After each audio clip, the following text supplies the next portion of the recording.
അയോധ്യയിൽ പള്ളിക്കകത്ത് രാമവിഗ്രഹങ്ങൾ കൊണ്ടുവച്ച പുരോഹിതരിൽ ഒരാൾ ഇന്നും ജീവിച്ചിരിപ്പുണ്ട്. महंत राम सुभग दास जी महाराज शास्त्री अखिल भारतीय रामानंद संप्रदाय के प्रधानमंत्री, ये प्राइवेट महंत भी हैं और उस ट्रस्ट के सर्वाधिकारी हैं। 23 दिसंबर 1949 ईस्वी 23 दिसंबर 1949 ईस्वी में आपने श्री राम लला जी का प्राकट उत्सव किया था और वहाँ बाबरी मस्जिद में भगवान का अवतार हुआ था आपके द्वारा। आपके ऊपर भी कोई ऑर्गेनाइजर था? उस नियुक्ति में प्रधान नैयर साहब थे, के नैयर, जो यहाँ के डीएम थे। और 1949 से लगातार प्रतिमा रखी गई है, तब से नहीं हटाई गई अभी तक। तो आप ही ने रखी थी? महंत राम सुभग दास जी शास्त्री जी जो आप सामने में हैं, आपने ही रखी थी। हाँ जी, हमारे और भी सहयोगी थे, केवल मैं नहीं था। तो मूर्ति रखने का काम आपको कैसे, उसके बारे में आपने कैसे सोचा? ये तो स्वप्न रूप हुआ। उस स्वप्न को साकार किया मूर्ति रख के। स्वप्न केवल इन्हीं को नहीं आया, अभराम दास के मन में भी आया और महंत दिग्विजय नाथ के मन में भी आया, महंत राम सुभग दास जी के मन में भी आया। प्रधान पुजारी उस समय मूर्ति रखने वाले यही आप हैं, महंत राम सुभग दास जी शास्त्री, जो इस समय अयोध्या के सबसे वयोवृद्ध। आम जनता तो ये नहीं जानती है कि मूर्तियाँ इन्होंने ही रखवाई थी। नहीं, रिकॉर्ड में है, गवर्नमेंट ने आपके नाम से वारंट जारी किया था।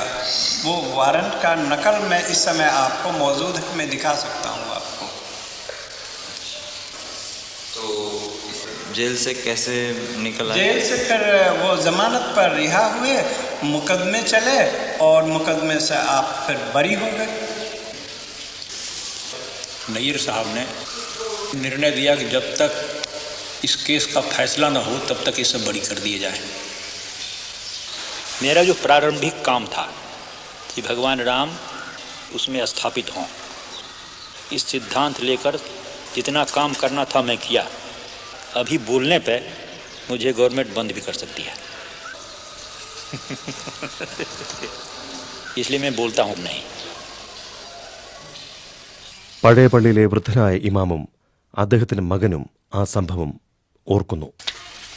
सन 49 की रात में जब मेरे फादर हाजी अब्दुल गफ्फार साहब ईशा की नमाज़ पढ़ने के लिए गए थे, तो उस वक्त नमाज़ पढ़ा के घर जब वापस आए तो सुबह फजर की दूसरे सुबह जुमे के दिन फजर की नमाज़ पढ़ाने इनको जाना था। फिर तो उतनी में मौज़न रात में आया, जो वहाँ मस्जिद में रहता था, सफाई करने वाला, झाड़ू देने वाला।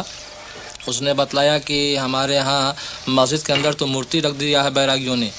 तो इन्होंने कहा कि अच्छा ठीक है, हम चल रहे हैं वहाँ, ऐसा कैसे हो सकता है। जब वहाँ आए तो डीएम ने वादा किया कि आप इस जुमे की नमाज़ कहीं अलग पढ़ लीजिए और उसके बाद में हम 2-4 जुमे में इसका फ़ैसला करके आपके हवाले कर देंगे, फिर आप इसमें नमाज़ पढ़िएगा। तो ये उसी जुमे का इंतज़ार आज तक कर रहे हैं।